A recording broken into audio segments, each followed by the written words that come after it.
Anyway, I really responded to both the blended tone and a movie that's a story that's about the kind of shortcomings and flaws of familyhood, but that is ultimately kind of a love letter to family. And I wanted to bring it to the screen. Well, first I think of the story, but I want to acknowledge Jeff Levine, who's my partner producing this in the front row. Oh. And There's some space right here upstairs if you'd like to come join us.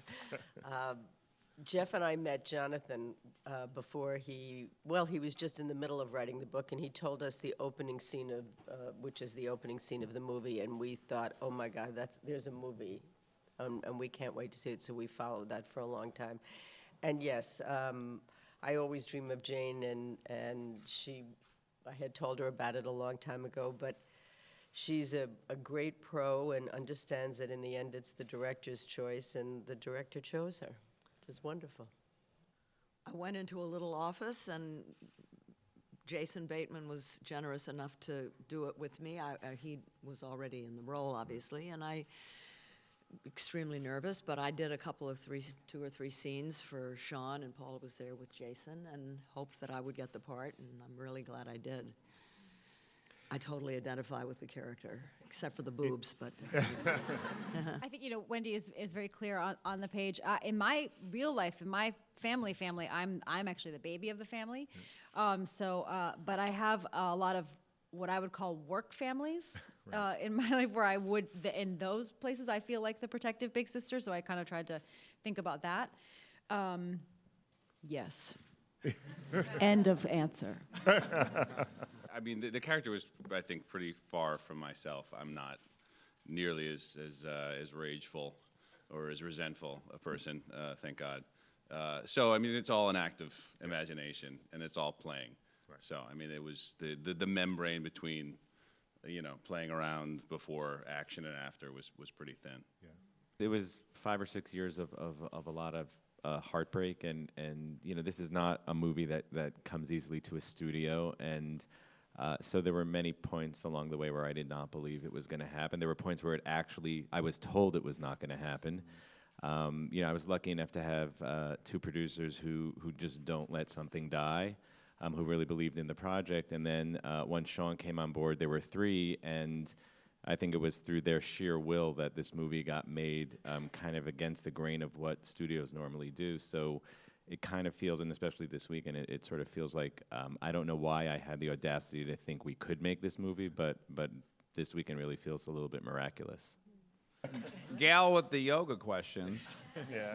Exciting garments, very vibrant, and pulling focus a little bit. I think a lot of us have missed some of the finer details of this panel because it's so exciting. Where did you get this thing? It's just... I feel like I'm rolling back the years looking at it. It's like my first mushroom trip in college. Is that something you made in the home? Do you have dyes?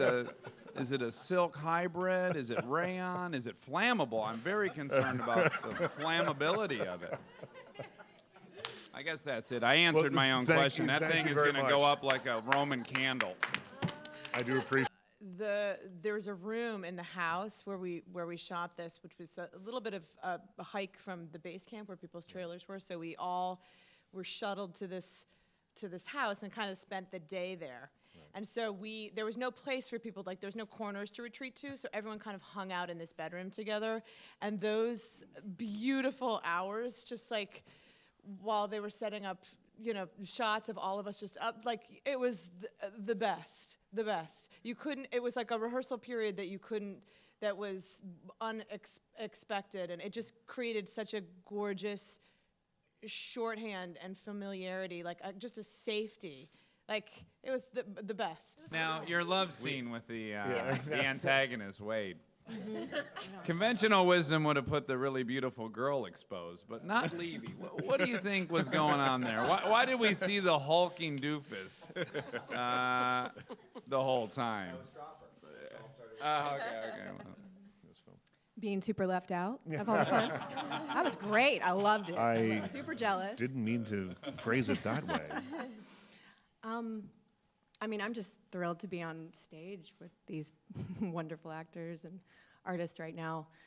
It was just wonderful to be a part of the movie, and I got to be there a little bit so I could see what other people were doing, and Sean is keeping the tone of the film, so even though I'm coming in and out, he's keeping me in the same movie, which was great, and I just loved the material, and it was just fun to be on set and see Jane. I wanted to talk about our table read. We had this incredible table read that kicked off the whole adventure, and that was really, till now, the last time we've all been together, and that was magical. Like, everyone was just amazing at that.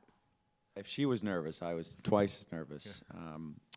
There was, she was obviously outstanding, and she made me cry like a baby, and that was a little embarrassing. But it was pretty clear that we needn't look any further than Miss Fonda. Yeah. There's were always like toilet a issues toilet also. issue, yeah. Corey talks a lot about Just that. to give you a little backstory, we shot the whole movie in a real house. So 25 days in a row, real house, Long Island, no one ever left. And so between takes, all of us would hang out on the bed in the master bedroom. There was a toilet there, there was a lot of actors. Eventually, the homeowner got Crew. very frustrated. He taped it shut with like 70 pieces of electrical tape. That didn't stop us. How did you respond to that, Connie? To The electrical tape, yeah. Yeah, see. I'm a maniac like that.